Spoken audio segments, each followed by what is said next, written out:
নির্মোহভাবে শীর্ষ মাদক কারবারিদের তালিকা গঠন করব, প্রস্তুত করব। আজকে আমরা মাদক দ্রব্য নিয়ন্ত্রণ আইন সংশোধন হওয়ার পরে প্রথম বাংলাদেশে কক্সবাজারে বসে আমরা মিটিং করছি, কারণ মাদক চোরাচালানের একটা রুট কক্সবাজার, এটা সবাই জানে। এখানে একটা বিশেষ ধরনের মাদকদ্রব্য কক্সবাজারের এই রুট দিয়ে সারা বাংলাদেশ এবং অন্যান্য জায়গাতেও পাচার হয়, সেটার নাম ইয়াবা। অন্যান্য মাদকও আসে, তবে ইয়াবার সংখ্যা সবচেয়ে বেশি। ইয়াবার কারণে আমাদের বাংলাদেশের যুব সমাজ অধিকাংশই মাদক আসক্তির দিকে যাচ্ছে, এটা আমরা লক্ষ্য করছি। এবং আমাদের সরকারের কয়েকটা অগ্রাধিকারের মধ্যে এই মাদক চোরাচালান, মাদকের প্রসার রোধ করা, মাদক নিয়ন্ত্রণ করা, এটা প্রধানতম অগ্রাধিকার। তারপরে জুয়া আছে, সন্ত্রাস আছে, চাঁদাবাজি আছে, এগুলো অগ্রাধিকার। আমি আজকে যাদের সাথে মিটিং করেছি তার মধ্যে একটা টাস্ক ফোর্স কমিটির রেজলিউশন নিয়ে আলাপ করেছি। AKS অর্জন করলো গিনেস ওয়ার্ল্ড রেকর্ডস। AKS সেই টাস্ক ফোর্সটা গঠন করা হয়েছিল ইন্টারিম গভর্নমেন্টের সময়।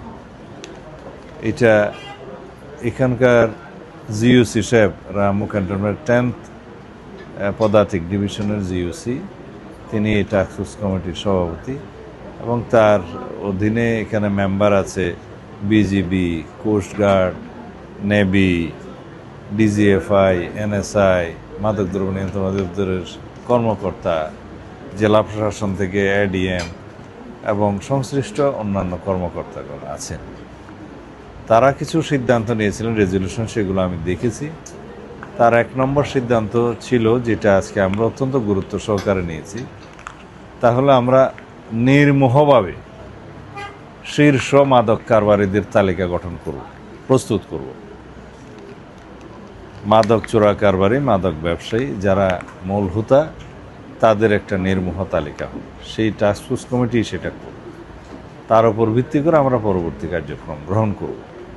এবং মাদক নির্মূলের জন্য আমরা অন্যান্য যে সমস্ত সিদ্ধান্ত নিয়েছি তার মধ্যে হচ্ছে আমাদের যেমন বিভিন্ন রুটে মাদক চোরাচালান হয়, যে সমস্ত রুটে, সেই সমস্ত রুটে আমরা ক্যাম্প স্থাপন করার ব্যবস্থা নিয়েছি। যৌথ বাহিনী অথবা বিভিন্ন বাহিনী একটা এলাকাতে ক্যাম্প স্থাপন করবে। এবং আমরা সমতলের পাশাপাশি নদীপথে বা সমুদ্রপথে যে মাদক চোরাচালান হচ্ছে, মাদকদ্রব্য আসছে, সে সমস্ত রুটে নেভি এবং কোস্টগার্ডের টহল জোরদার করার জন্য যা যা ব্যবস্থা নেয়ার, সেটা আমরা আজকে সিদ্ধান্ত নিয়েছি, সেই ব্যবস্থা নেওয়া হবে। আর এগুলো রোহিঙ্গা ক্যাম্পের মধ্যে ক্লোজ সার্কিট ক্যামেরা আগে স্থাপন করা ছিল, অনেক ক্ষেত্রে সেগুলো এখন কার্যকর নাই অথবা নষ্ট হয়েছে, সেগুলো পুনরায় স্থাপনের ব্যবস্থা করব। ক্যাম্পের মধ্যেও যারা বিভিন্ন মাদক, বিশেষ করে ইয়াবা চোরাচালানে জড়িত বা বাহক হিসাবে, ক্যারিয়ার হিসাবে যারা কাজ করছে, তাদেরকেও আমরা চিহ্নিত করার জন্য একটা সিদ্ধান্ত নিয়েছি। আর টেকনাফুকিয়ার যারা জেলে, তাদের রেজিস্ট্রেশন এবং নৌযানের রেজিস্ট্রেশন করার জন্য আমরা একটা সিদ্ধান্ত নিয়েছি। তাতে করে তাদের মাধ্যমে যদি কোনো চোরাচালান হয়ে থাকে, আমরা সেটা চিহ্নিত করতে সুবিধা হবে, এবং তাদের মাধ্যমে হয় সেটা আপনারা জানেন। আর অন্যান্য বিষয়ে আমরা কিছু বড় সিদ্ধান্ত নিয়েছি, যেগুলো কার্যকর করতে হয়তো সময় লাগবে। যেমন শিপিং মন্ত্রণালয়কে আমরা অনুরোধ করব, তাদের যে কোস্টাল এলাকাতে টাওয়ার আছে প্রায় 11টার মতো আমি শুনলাম আজকে, সেই টাওয়ারগুলোতে মনিটরিংয়ের ব্যবস্থা আছে। সমুদ্রপথে যানবাহন, মানে নৌযান যেগুলো আসে, সেগুলো ট্রেস করা যায়। সেখানে আমাদের কোস্টগার্ড থেকে যাতে একজন প্রতিনিধি থাকে, সে বিষয়ে আমরা অনুরোধ করব, ব্যবস্থা নেব। আর এখানে অপহরণের বিষয়টাও আমাদের এখানে আজকে মানব অপহরণ একটা বিষয় এখানে উত্থাপন করা হয়েছে। আমাদের মাননীয় সংসদ সদস্য শাহজাহান চৌধুরী সাহেবের এলাকায় এটা বেশি। সেখানে পাহাড়ে ওই সিভিলিয়ানদেরকে কিডন্যাপ করে নিয়ে যায়, মুক্তিপণ দাবি করে ইত্যাদি কিছু বিষয় আছে।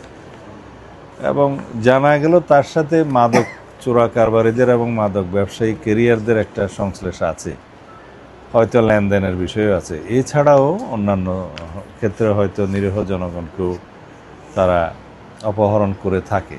সেই বিষয়টা যাতে রোধ করতে পারে সেই জন্য আমরা সেনাবাহিনীকে অনুরোধ করছি, এইখানকার জিইউসি সাহেব 2টা ক্যাম্প স্থাপন করবেন। তবে সেই বিষয়ে আমরা সেনাবাহিনীর সাথে অফিসিয়ালি যোগাযোগ করব। তাতে করে সবার পরামর্শ এসছে যে এই অপহরণের বিষয়টি হয়তো এখন যে উদ্বেগজনক হারে বেড়েছে সেটা বন্ধ হতে পারে। এর বাইরেও আমরা কিছু সিদ্ধান্ত নিয়েছি, যেমন আইন যেটা আমরা সংশোধন করেছি তার মধ্যে আমরা ডগ স্কোয়াড, তারপরে অস্ত্র দেয়া, মাদক দ্রব্য নিয়ন্ত্রণ অধিদপ্তরের কর্মকর্তাদেরকে যারা এই বিষয়টায় সাব ইন্সপেক্টর পর্যায়ের কর্মকর্তাগণ অপারেশনে থাকে তাদেরকে ট্রেনিং দেয়া, ল্যাবরেটরি স্থাপন করা, প্রত্যেকটা জেলায় মাদকদ্রব্যের জন্য একটা আলাদা ল্যাবরেটরি স্থাপন করা, প্রত্যেক ডিস্ট্রিক্টে একটা করে, সেটা আমরা আইনে রেখেছি, সেটা বাস্তবায়ন করতে হবে। হাজতখানা সমস্ত ডিস্ট্রিক্টে থাকবে, মালখানাও থাকবে মাদকদ্রব্যের জন্য। এগুলো আইনি সংস্কার করা হয়েছে, এখন আমরা বাস্তবায়নের জন্য উদ্যোগ নেব। আর যারা এই মাদক চোরাচালান এবং মাদকের প্রচার প্রসার প্রতিরোধের জন্য যারা সংশ্লিষ্ট ডিপার্টমেন্ট জড়িত, তাদের সাথে ইন্টেলিজেন্স ডিপার্টমেন্টের ইন্টেলিজেন্স সাপোর্টটা থাকবে। তাদের সহায়তায় সবাই সমন্বিতভাবে কাজ করবে, সেই সিদ্ধান্ত নেওয়া হয়েছে। তার মধ্যে জেলা প্রশাসন আছে, তার মধ্যে পুলিশ বিভাগ আছে, এপিবিএন আছে, বিজিবি আছে, সেনাবাহিনী আছে, কোস্টগার্ড আছে, নেভি আছে এবং অন্যান্য সকল ডিপার্টমেন্টের সাথে আমরা সমন্বিতভাবে এটা মাদকদ্রব্য নিয়ন্ত্রণের জন্য, মাদকের প্রসার রোধ করার জন্য আমরা কাজ করব, সে সিদ্ধান্ত হয়েছে।